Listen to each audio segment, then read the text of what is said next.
नई जगह, ऐसा लग रहा है कि गुफा में बैठे हैं कि ये भी एक्सपीरियंस करना है। पूरा डार्क है, अंधेरा है, कहीं से भी लाइट नहीं आ रही थी कि कब आओगे गुफा में, कब वो ध्यान कर पाओगे, कब तुम लोग मुक्ति पा पाओगे। मस्त वो लोग सब वेट कर रहे थे और जैसे आ रहे हैं टाइम हो रहा है अपना इधर, तो ऐसा लगा कि देखो कितना परफेक्ट प्लानिंग है कि अगर हम कुछ पाना चाहते हैं स्पिरिचुअलिटी में, एक नया स्टेप लेते हैं, एक नया उमंग के साथ और आगे बढ़ने का, तो अपने आप कॉस्मोस से क्रिएट करता है ऐसा इवेंट।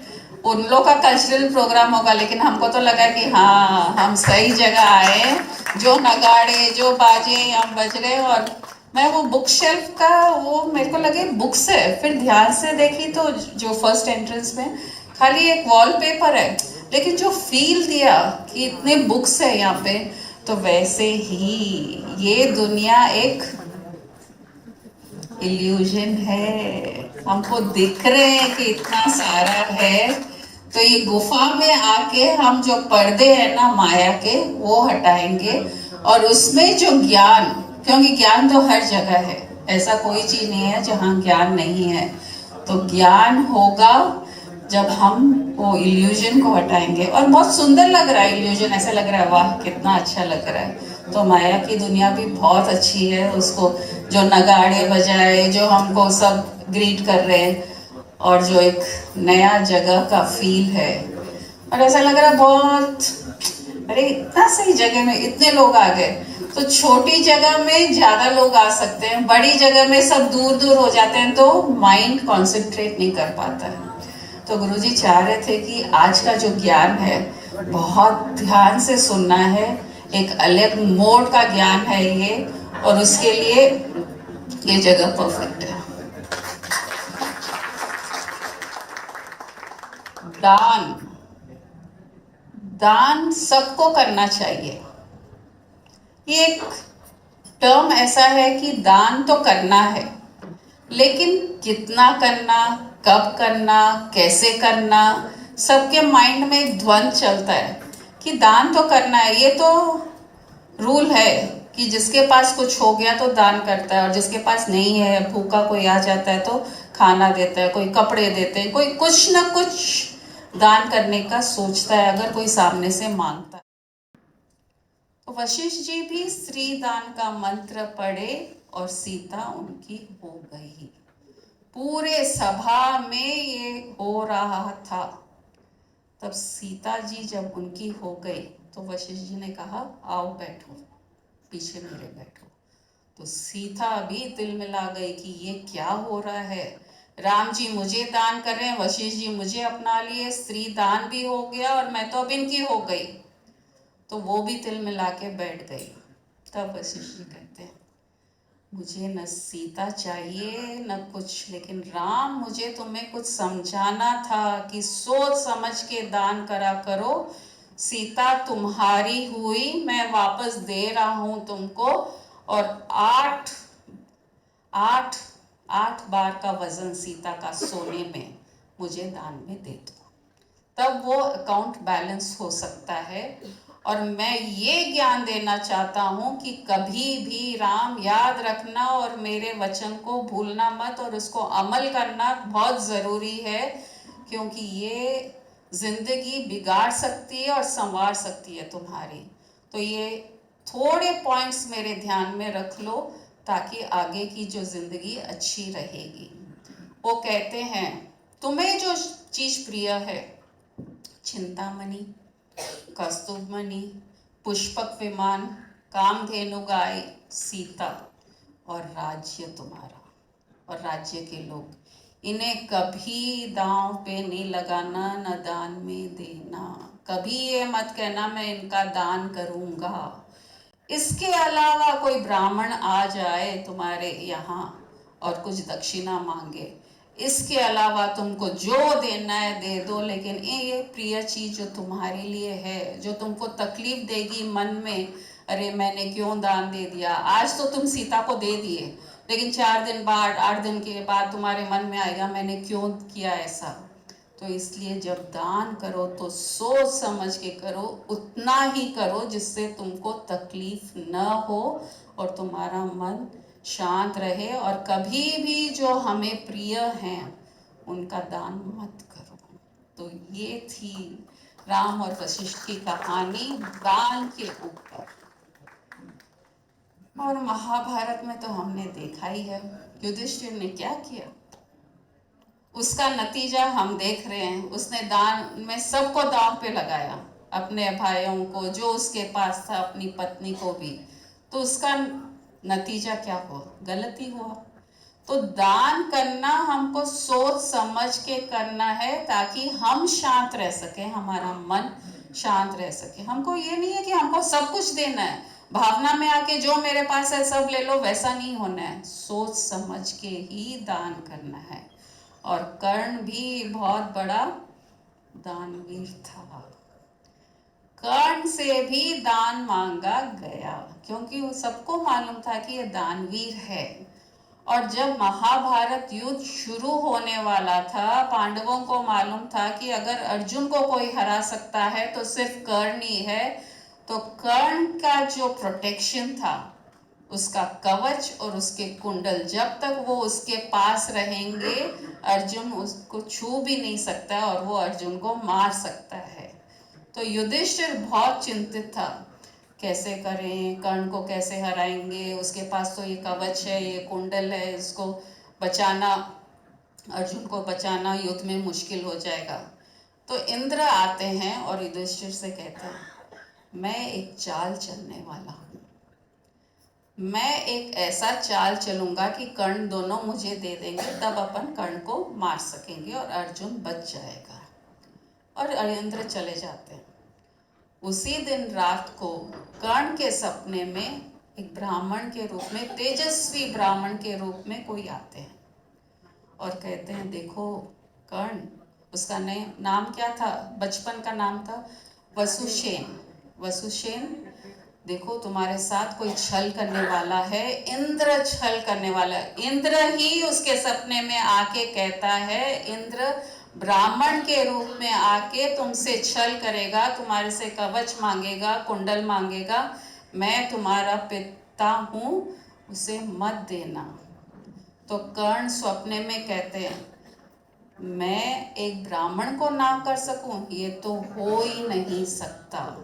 अगर ब्राह्मण के रूप में कोई मेरे सामने आके कहता है कि मुझे ये चाहिए, मैं नहीं नकार सकता, मैं तो दूंगा ही दूंगा। और दूसरे दिन इंद्र ब्राह्मण के वेश में कर्ण के यहाँ आते हैं और अतिथि स्वीकार करते हैं, उसके साथ बैठते हैं। फिर कहते हैं, मुझे कुछ दक्षिणा चाहिए आपसे। तो कर्ण कहते हैं, हाँ बताइए मैं क्या दूं। तो आपका कवच और कुंडल वो चाहिए।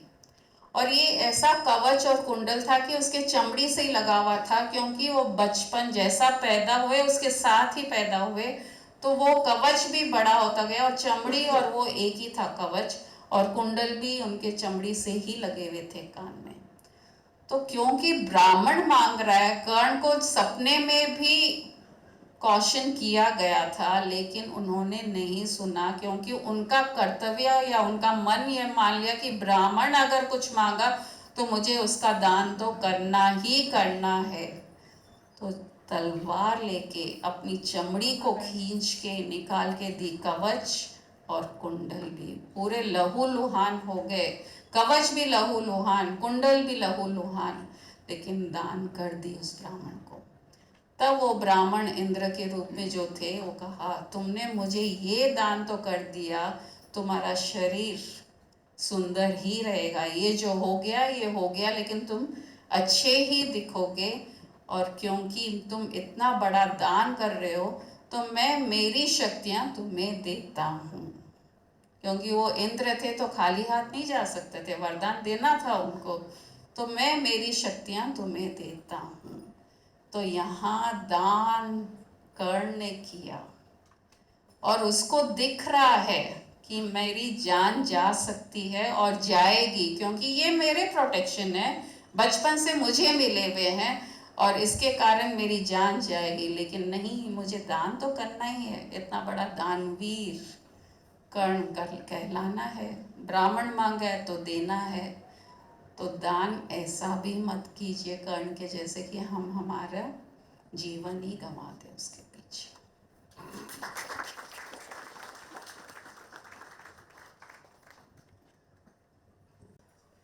वो क्या, हमारे स्वामी जी भी बोले कि एनलाइटनमेंट दूंगा तो तुमको गुफा जाने की जरूरत नहीं है, एसी रूम में ही मिलेगा। तो यहाँ भी एसी गुफा क्रिएट सबके लिए हो गई। एयर कंडीशन गुफा।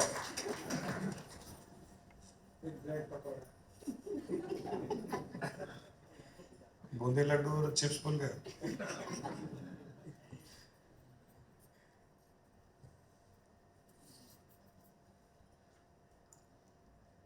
अक्सर लोगों के दान के बारे में ये कंफ्यूजन रहता है। हर कोई दान करना चाहता है, हर एक की इच्छा होती है, लेकिन कितना किया जाए, कैसे किया जाए, कहाँ किया जाए, कई प्रश्न होते हैं दान के बारे में। हम जो दान करते हैं उसका उपयोग अगर सही नहीं हुआ तो उसका पाप हमको लगता है क्या, ये भी एक प्रश्न होता है लोगों के। हमने किसी को दिया और उसने कोई शराब पीने में, जुआ खेलने में पैसा लगा दिया, गलत यूज़ के लिए लगा दिया, तो उसका पाप हमें लगता है क्या। और कई लोग बहुत भावुक होकर के बहुत ज़्यादा दान देने की कमिटमेंट भी कर लेते हैं, फिर बाद में पछताते हैं। कई लोग दान देने के बाद में मॉनिटर करते हैं उसको। मॉनिटर करने पे पता चलता है कि मेरा दान जिस पर्पस के लिए दिया वो यूज़ नहीं हो रहा है, तो वो दुखी होते हैं, फिर वो हाथ खींचते हैं। मतलब लंबा कमिटमेंट भी कर लेते हैं कई लोग, फिर हाथ खींचते हैं। तो ये अच्छा कार्य करते हुए भी कई लोग इस नेगेटिविटी के चक्रव्यूह में फंस जाते हैं। न खुद शांति से रहते हैं, न जिसको दान दिया उसको शांति से रहने देते हैं। दान देते हम हमारी चित्त शुद्धि के लिए। चित्त से शुद्ध है कर्म न वस्तुपलब्ध है, कि हम जो भी कर्म करते हैं, जो पुण्य कर्म करते हैं, हमारी चित्त शुद्धि के लिए होने चाहिए। दान भी चित्त शुद्धि के लिए होना चाहिए, न कि अहंकार बढ़ाने के लिए, न पछतावा करने के लिए, न बाद में कोई गिल्ट करने के लिए, और न ही हमारे दान का उपयोग या सदुपयोग या उसका गलत यूज़ हुआ कि उसका कर्म हमें लगेगा। ये सब चीज़ें दान के साथ में नहीं जुड़नी चाहिए।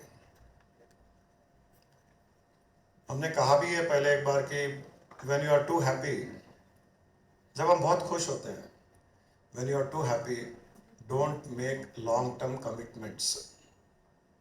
ये बहुत से लोग करते हैं। जब बहुत खुश होते हैं तो ले ले, ये ले ले, ये ले ले, मैं इतने दे रहा हूँ, इतना लाखों दे रहा हूँ, करोड़ों दे रहा हूँ। बहुत खुश हो जाते हैं। जब किसी को खुश करना बहुत मुश्किल की बात नहीं है। और ये लोग बहुत दुखी भी होते हैं बाद में, क्योंकि वो खुशी ज़्यादा दिन टिकती नहीं है। So when you are too happy don't make long term commitments, and when you are too sad don't make long term decisions. ये दो चीज़ें ध्यान रखिए। बहुत खुश हो, बहुत खुश हो तो बहुत लंबा कमिटमेंट मत कीजिए, और बहुत दुखी हो तो लॉन्ग टर्म डिसीजन भी मत लीजिए, क्योंकि दुख भी नहीं टिकेगा और वो सुख भी नहीं टिकेगा। दुखी दुखी होकर के लॉन्ग टर्म डिसीजन ले लिया, मुझे रहना नहीं है, मुझे डिवोर्स चाहिए, मुझे घर में नहीं रहना है, मुझे अलग करना है, मुझे ये होना है, मुझे सुसाइड करना है, मुझे कुछ करना है। कई लोग when they are too sad they make long term decision. ये भूल जाते हैं कि वो सैडनेस, अनहैप्पीनेस टेम्पररी है, बट डिसीजन लॉन्ग टर्म ले लिया। सैडनेस लॉन्ग टर्म नहीं होती है, दुख लॉन्ग टर्म नहीं होता है, बट डिसीजन लॉन्ग टर्म ले लिया। मैच ही नहीं हुआ ये। खुशी भी लॉन्ग टर्म नहीं है, पल भर की खुशी है, और कमिटमेंट लॉन्ग टर्म कर दिया। ये दोनों दुख देने वाली चीजें होती है। तो थोड़ा सा अगर बैलेंस्ड अप्रोच हो और केवल इंस्टिंक्ट से काम न करें। इंस्टिंक्ट से कई काम हम करते हैं, वो अच्छे हैं, लेकिन जहां हमको लगे कि ये लॉन्ग टर्म कमिटमेंट है, लॉन्ग टर्म डिसीजन है, वहां इंस्टिंक्ट से काम मत कीजिए, वहां सोच समझ के कीजिए। न तो हमें कर्ण बनना है, न युधिष्ठिर बनना है, न भगवान राम बनना है। हमको नहीं बनना है, हम उस स्थिति में नहीं है। हम हमारी स्थिति बहुत डिफरेंट है। उस स्थिति में हो सकता है कि कोई फर्क नहीं पड़ेगा। कर्ण ने दान कर दिया, उसकी जान चली गई, उसको फर्क नहीं पड़ा। राम ने सीता का दान कर दिया, आदर्श पुरुष की अपनी इमेज भी मेंटेन हो गई, उनको फर्क नहीं पड़ता है क्योंकि भगवान है। लेकिन साधारण इंसान को फर्क पड़ सकता है, परंतु साधारण इंसान को दान करना भी चाहिए। अगर हम प्रगति चाहते हैं हमारी, तो हमें वापस देना आना भी चाहिए। हमको केवल इकट्ठा भी नहीं करना है। हमारी प्रवृत्ति केवल ये नहीं होनी चाहिए कि इकट्ठा करें, और हर कोई दान कर सकता है। जो जो 1000 रुपए कमाता है वो 1 रुपया दान कर सकता है, जिसके जेब में 100 रुपए वो 5 रुपए दान कर सकता है। दान करने की आदत डालनी चाहिए, इससे चित्त शुद्ध होता है, और चित्त शुद्ध बहुत आवश्यक है आगे बढ़ने के लिए। प्रोफेशन में, बिजनेस में, स्पिरिचुअलिटी में, फैमिली हार्मनी में चित्त शुद्ध होना बहुत ज़रूरी है। परंतु दान अहंकार के लिए नहीं करना, नाम सम्मान के लिए नहीं करना, ऐश्वर्य के लिए नहीं करना, तब दुख का कारण बन जाएगा। वही दान दुख का कारण बन जाएगा। आज हमने किसी को 1 लाख रुपए दिए, बहुत नाम हुआ, तारीफ की, स्टेज पे बुलाया, सम्मान किया, और अगले दिन किसी ने 10 लाख का दान किया, तो हमको बोलेंगे आप थोड़ा पीछे बैठिए, 10 लाख वाले को आगे बिठाएगा। कल तो बड़ा सम्मानित हुआ, शॉल उड़ाया, मोमेंटो दिया, ये किया, वो किया, अगले दिन पीछे बिठा करके 10 लाख वाले को आगे। 10 लाख वाला बड़ा खुश हुआ, उसको थोड़ी महंगी शॉल उड़ाई गई। उसके अगले दिन किसी ने 20 लाख दिया, तो आप भी पीछे बैठिए, 20 लाख वाले आगे आइए। तो दान दे करके भी इंसान दुखी, उस दिन तो खुश था, अगले दिन दुखी, वही दुख का कारण बन गया। इतना दीजिए कि जो हम भूल सके। नेकी कर दरिया में डाल, करनी चाहिए, नेकी करनी चाहिए, लोगों की सेवा करनी चाहिए, दान देना चाहिए, परंतु दरिया में डाल दे उस तरह से करना चाहिए कि मुड़ करके भी नहीं देखें मेरा यूज़ हुआ, मिसयूज़ हुआ, अब्यूज़ हुआ, गलत हुआ, अच्छा हुआ, वो भी नहीं। मैंने ज़्यादा दिया, मैंने कम दिया, किसी ने ज़्यादा दिया, वो सब कुछ नहीं। नेकी कर दरिया में डाल। परंतु दान की आदत होनी चाहिए, हर किसी को होनी चाहिए, क्योंकि हमको किसी का कर्जा लेकर के नहीं मरना है, किसी का कर्जा सर पर लेकर के हमको यहाँ से नहीं जाना है। किसी ना किसी रूप से दान करना ही चाहिए, किसी ना किसी रूप से कीजिए, लेकिन करना चाहिए। ये एक आदत डालनी चाहिए, इससे चित्त बहुत शांत होता है, चित्त शुद्ध होता है। चित्त शुद्ध ही हमारा एक बहुत बड़ा लक्ष्य भी है। चित्त से शुद्ध है कर्म, कि जो भी कर्म करो, ये आदि शंकराचार्य ने कहा है, चित्त से शुद्ध है कर्म, कि जो भी कर्म करो वो चित्त शुद्धि के लिए होना चाहिए, वो कर्म चित्त शुद्धि के लिए होने चाहिए। चित्त शुद्ध होता है, नींद अच्छी आती है। चित्त शुद्ध होता है, व्यवहार अच्छा होता है। चित्त शुद्ध होता है, डिसीजंस अच्छे लिए जाते हैं। चित्त शुद्ध होता है, कोई हमें गलत बोलता है, क्रिटिसाइज करता है, हम बुरा नहीं मानते हैं। जब चित्त शुद्ध होता है ना, तो कोई कुछ भी कहे हम उसका बुरा नहीं मानते हैं, क्योंकि अंदर से चित्त शांत है, अंदर से ही चित्त विचलित है। मतलब अंदर हवन, चित्त में हवन चल रहा है, और किसी ने कुछ कह दिया तो हवन में घी डाला जैसा हो जाता है, फिर हवन की आग और बढ़ जाती है, आग के बाद में धुआं निकलता है। अब हम कई बार हवन के आसपास भी बैठते हैं, लेकिन धुएं से आंखें जलती है, आंखों से आंसू भी आते हैं। कई लोग कहते हैं क्या हुआ, कुछ तकलीफ है क्या? तकलीफ कुछ नहीं है, किसी ने चित्त की हवन में, आग में घी डाल दिया, आंखों से आंसू, रोना धोना, इमोशनल सेंटिमेंट्स, ये लाइफ को खराब करते हैं। एक बार देवता, असुर और मनुष्य ब्रह्मा जी के पास में गए। ब्रह्मा जी के पास में रहे, कुछ सीखने के लिए, समझने के लिए, जीवन का कल्याण करने के लिए काफ़ी समय रहे ब्रह्मा जी के पास में। फिर जब उनके जाने का समय आया, तो देवता आए, उन्होंने कहा कि हम काफ़ी समय रह गए यहाँ, अध्ययन किया, बहुत कुछ सीखा आपसे, अब आप हमें हमारे कल्याण का उपदेश दीजिए, जो भी हमारे कल्याण के लिए है उसका उपदेश दीजिए। हम हर किसी से मांगते हैं कि हमारे कल्याण का उपदेश दीजिए। तो ब्रह्मा जी ने कहा कि बहुत अच्छी बात है, मैं तो कल्याण का उपदेश में यही कहूंगा कि उन्होंने कहा खाली कहा। तो देवता सोचने लगे। इतने में देवता थे, तो उन्होंने कहा कि ब्रह्मा जी समझ में आ गई बात। बोले क्या समझ में आई? बोले हम लोग स्वर्ग में रहते हैं और स्वर्ग में हम केवल भोग विलास में लगे हुए रहते हैं, क्योंकि स्वर्ग में भोग विलास की वस्तुएं बहुत है, भोग विलास के विषय बहुत है।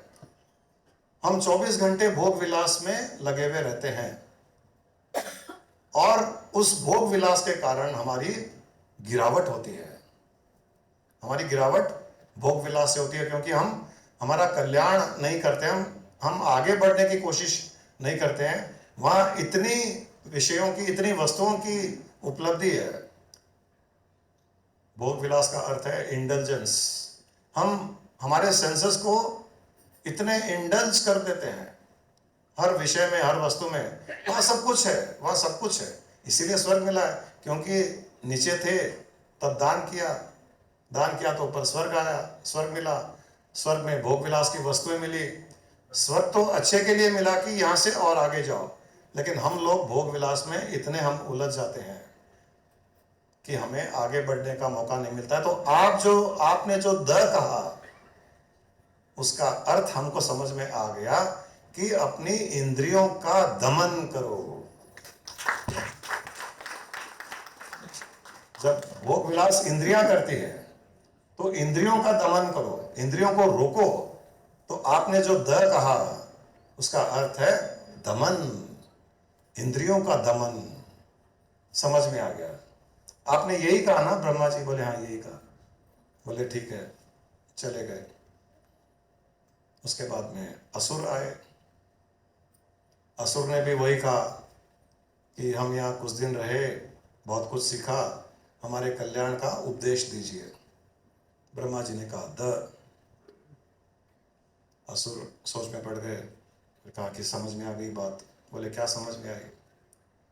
बोले हम लोग प्रवृत्ति से असुर हैं, राक्षस हैं। हमारी नेचर, प्रवृत्ति ही हमारी ये है कि हम सब पर क्रोध करें, हम हिंसा करें, हम लोगों को मारें। हमारी प्रवृत्ति है ये राक्षस, क्योंकि हमने बहुत पाप किया। जब धरती पर थे पाप किया और हमने दान नहीं दिया, हमने हमारे चित्त को शुद्ध नहीं किया, तो हम नरक में आए, असुर बन गए। और असुर बनने पर हमारी प्रवृत्ति हिंसा, क्रोध करने की हो गई। तो आप जो कह रहे हो, उसका अर्थ है दया करना। ये हमारी समझ में आ गई।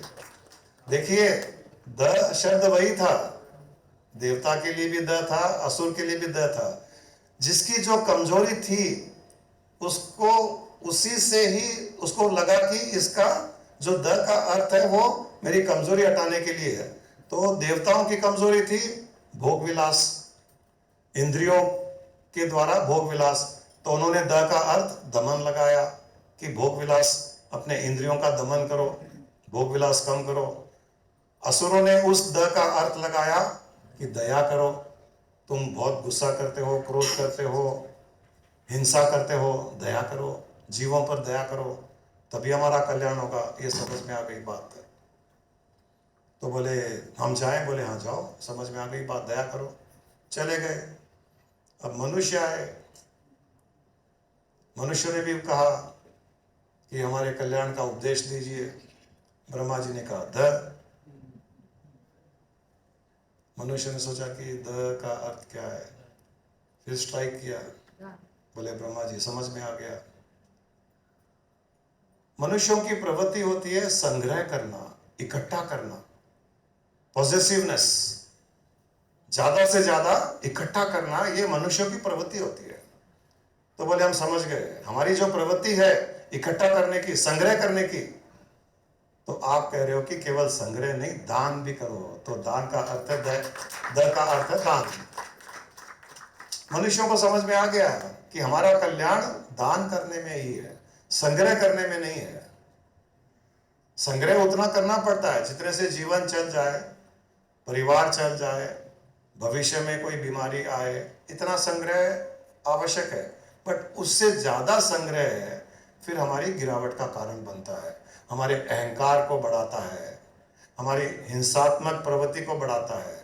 तो मनुष्य भी समझ गए कि आप हमको उपदेश जो दे रहे हैं वो है दान करने का उपदेश। बोले हाँ तुम भी समझ गए।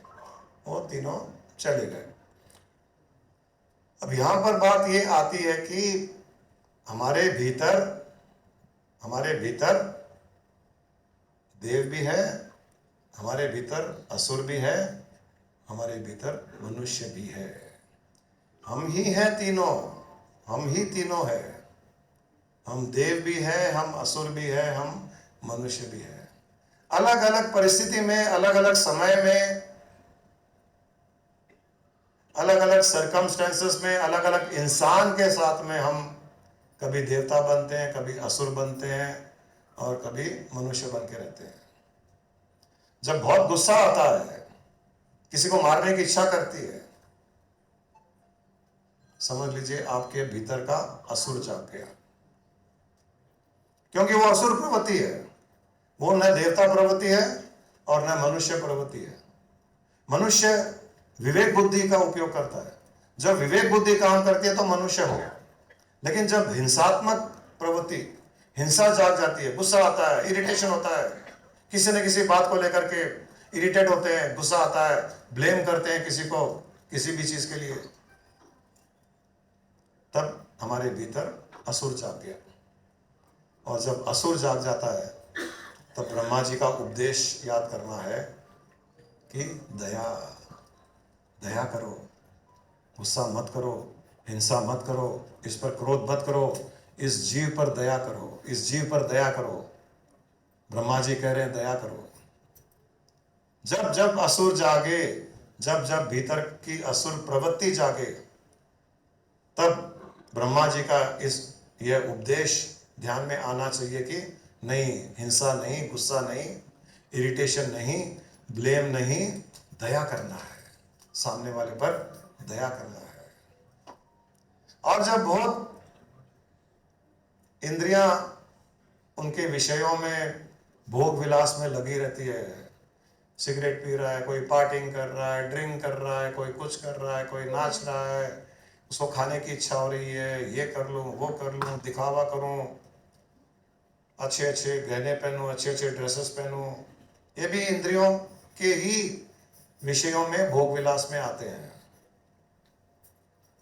हम अच्छे दिखने के लिए महंगे महंगे कपड़े, ज्वेलरी, खाने पीने का भोग विलास, नाच गाना, अच्छा अच्छा सुनना, ये पांचों इंद्रियों के जो विषय होते हैं, उसमें जब इच्छा करती है कि और करूं, तब समझ जाना कि भीतर से स्वर्ग का देवता जाग गया, लेकिन उस भोग विलास में उसकी गिरावट है।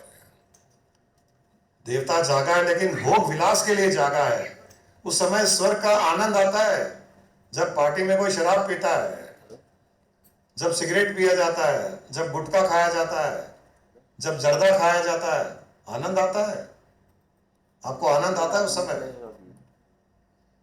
जब नाचा जाता है, नाच देखा जाता है, आनंद आता है। उस समय आप स्वर्ग के देवता हो, आप भोग विलास कर रहे हो, आप स्वर्ग के देवता हो उस समय। लेकिन आप भोग विलास में अपने पुण्य कर्मों को नष्ट कर रहे हो। आप भोग विलास में अपने पुण्य कर्मों को नष्ट कर रहे हो। आपका अनुभव उस समय तो गुटखा खा करके मस्त रहता है इंसान, उसको सब अच्छा लगता है उस समय। ड्रिंक लेने के बाद में एक दो पैग ऑन द रॉक्स लिया, अरे तू मेरा भाई, दुश्मन को भी भाई, गधे को देख करके तू भी मेरा भाई। देखिए उस समय मनुष्य जानवर सब बराबर हो जाते हैं, उसको सब भाई बंधु माँ बाप सब ऐसे ही दिखाई देते हैं। गधों को गले लगा के देखिए हम लोग, हमारे राजस्थान में लाडनू में तो गधे को मिनिस्टर कहते हैं, मैंने कई बार शेयर किया है। तब वो पिया हुआ तो उसको तो पता ही नहीं है, वो नाली में पड़ा है या कोई किसी अच्छी लग्जरियस कोई रेस्टोरेंट में बैठा है, उसको तो पता ही नहीं है, वो मस्त है। उस समय स्वर्ग का ही आनंद ले रहा है वो, भोग विलास के द्वारा। तो उस समय ब्रह्मा जी का उपदेश ध्यान में आ जाना चाहिए कि दमन करो, इंद्रियों को दमन करो, इंद्रियों का दमन करो, इंद्रियों को रोको, क्योंकि वो गिरावट है। और जैसे देवताओं ने कहा कि हम भोग विलास, हमारी इंद्रियां भोग विलास करती है और हम भोग विलास के कारण वापस नीचे गिरते हैं, वैसे ही जब आदमी नशा करता है या अपनी इंद्रियों के विषय में भोग विलास करता है तो उसके पश्चात वो नीचे ही गिरता है। जब नशा खत्म होता है, जब गुटखे का नशा खत्म होता है, शराब का खत्म होता है, या पानी पूरी ज़्यादा खा लिया तो लूज मोशन के कारण उसका मज़ा खत्म होता है, तब नरक के जैसे ही होता है, वो नीचे गिरता है।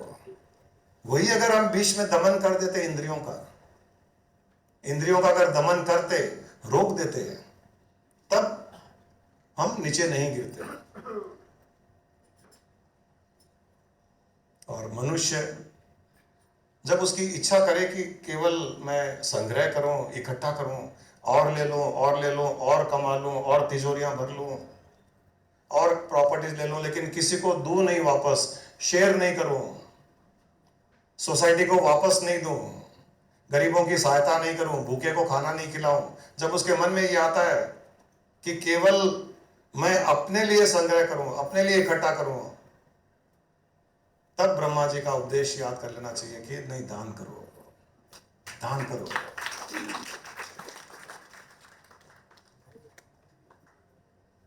ये हमारे दिल की धड़कन होती है ना, से हाथ लगाते हैं तो क्या आवाज आती है? The the the the the the. तो ब्रह्मा जी ने कहा कि आप सुन लीजिए कभी भी इसे, धक धक, ऐसे हम बोलते हैं धक धक, लेकिन वो ब्रह्मा जी का the the the the the है। तो ब्रह्मा जी इस दिल की धड़कन के द्वारा बार बार याद दिलाना चाहते हैं। मतलब जब तक दिल की धड़कन चल रही है, जब बंद हो जाएगी तो कल्याण हो गया। जब तक दिल की धड़कन चल रही है, ब्रह्मा जी के ये द द द द याद करते रहिए। दमन करना, दया करना, दान करना, ये जब तीनों हम प्रयास करेंगे, हम दमन करेंगे अपने इंद्रियों का, क्रोध आता है तो दया करेंगे, क्रोध नहीं करना है, दया करनी है, और थोड़ा सा इकट्ठा हो गया तो हमको दान भी करना है।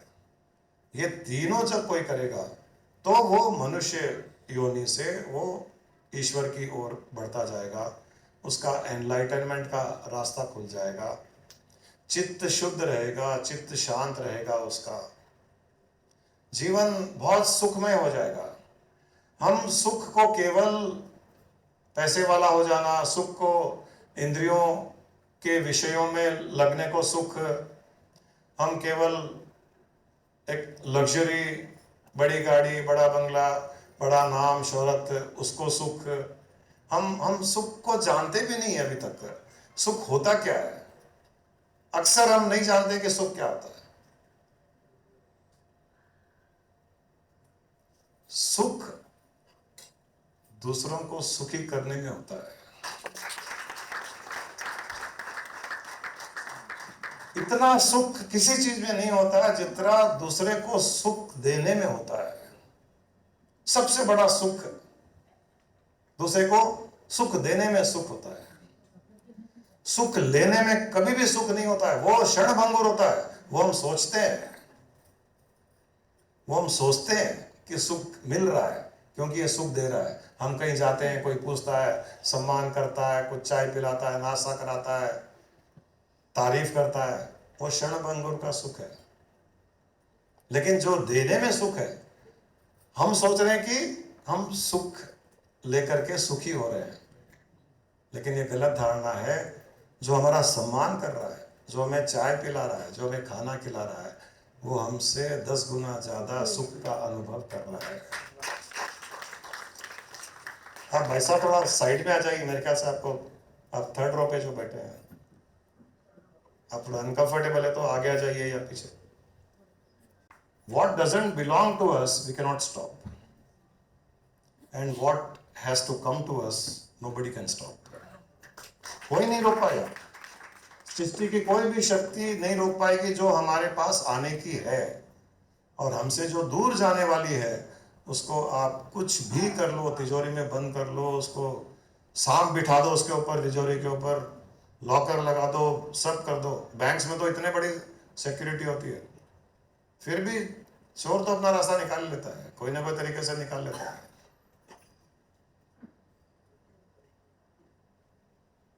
इसलिए जीवन में जो अभी गुरु माँ ने भी दान की बात कही, तो ऐसे भी मत होइए कि हम कुछ दे करके पछताएं, और ऐसे भी नहीं कि हम दे ही नहीं और गिल्ट आए, रिग्रेट करें कि दे देता, हेल्प कर देता, वो भी नहीं।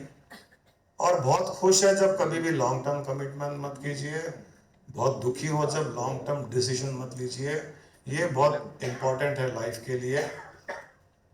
और लोगों को खुशी देने में खुशी ढूंढिए, खुशी लेने के लिए नहीं, खुशी लेने की इच्छा भी नहीं, खुशी देने की इच्छा। और जब हम खुशी देने की कोशिश करते हैं ना, तो हमको कहीं ना कहीं मौके मिलते हैं। खुशी देने वाले को हजारों मौके मिलते हैं, खुशी लेने वाले को तो बहुत कम मौके मिलते हैं, क्योंकि कोई देने वाला रेडी है तो ही मिलेगी। कोई खुशी देने वाला हो तो मुझे खुशी मिलेगी, वो मौके बहुत कम है।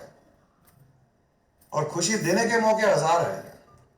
खुशी लेने का अगर मौका एक है तो खुशी देने का मौका हजार है। और जब हम उन हजार मौकों को ढूंढेंगे और हमारी आदत बन जाएगी, तब इमेजिन कीजिए, आज चलो यहाँ जितने भी लोग आए हैं, सपोज हम सब ये कोशिश करते हैं भाई छोटी छोटी खुशी हम देने की कोशिश करेंगे, तो कहीं ना कहीं हमसे जो खुशी लेगा उसके भी नोटिस में आएगी कि ये खुशी दे रहा है, और उसको भी पता चलेगा कि ये खुशी में खुश हो रहा है। तब वो भी ये कोशिश करेगा, खुशी देने की कोशिश करेगा, खुशी देने की कोशिश करेगा। उसको देख करके और कोई कोशिश करेगा खुशी देने की। अब इमेजिन कीजिए कि हम सिटी में कहीं भी जा रहे हैं, जो भी हमको देख रहा है कुछ ना कुछ खुशी देने की कोशिश कर रहा है। पूरे हैदराबाद के लोग पूरे खुशी देने की कोशिश कर रहे हैं। क्या हो जाएगा, कैसा माहौल हो जाएगा, कैसा सर्कमस्टेंस, कैसी सिचुएशन हो जाएगी कि हर कोई जो दिख रहा है किसी न किसी प्रकार से खुशी देने की कोशिश कर रहा है। ट्रैफिक में खड़े हैं, हमको साइड दे करके आप जाइए, आगे जाइए, ऐसे लोग मिल जाएंगे। हम पैदल चल रहे हैं, कोई पानी दे देगा, आप पानी लीजिए, चॉकलेट दे देगा। हम बस के लिए लाइन में खड़े हैं, पीछे हट करके बोलेंगे आप जाओ, मेट्रो में आप पहले चढ़ जाइए। कोई बैठा है मेट्रो में और मेट्रो में फुल जगह नहीं है, बस में जगह नहीं है, और कोई उठ करके आपको बोले बैठिए। अब इमेजिन कीजिए कि सारी सिटी में लोग ऐसे ही कर रहे हैं, कैसा हो जाएगा? मजा आएगा, मजा आएगा। और दुखी है कोई आकर के, उसने कुछ अच्छी बात कही, कोई डराने वाला नहीं, और न ज्योतिषी न वास्तु वाले कोई है।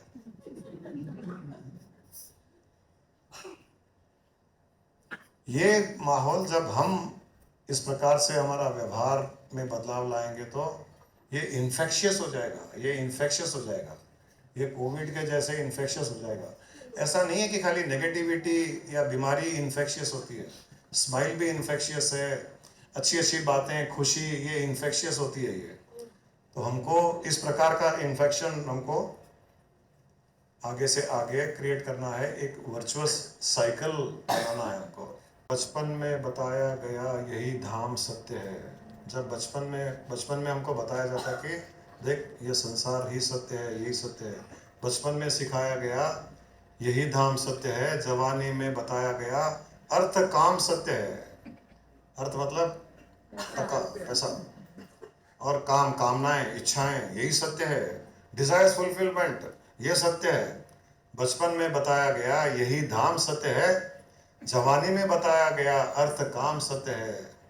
जब अयोध्या से राम चले जाते हैं तब कहा जाता है राम नाम सत्य है।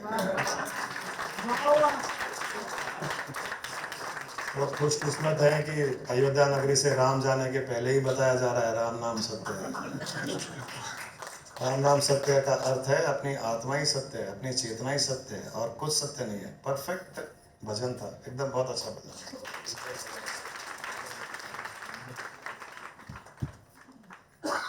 I am neither the body nor the senses. I am not the mind nor the wisdom. Pure consciousness I am. I am the formless Chidananda Rupa. Shivoham, Shivoham, Chidananda Rupo. Shivoham, Shivoham. I am not in bondage, nor seeking liberation. I am not in tension, nor in the stress. Pure consciousness I am. I am the formless Chidananda Rupo. Shivoham, Shivoham, Chidananda Rupo. Shivoham, Shivoham. I am the creator, I am the creation. My creation is for my recreation. Pure consciousness I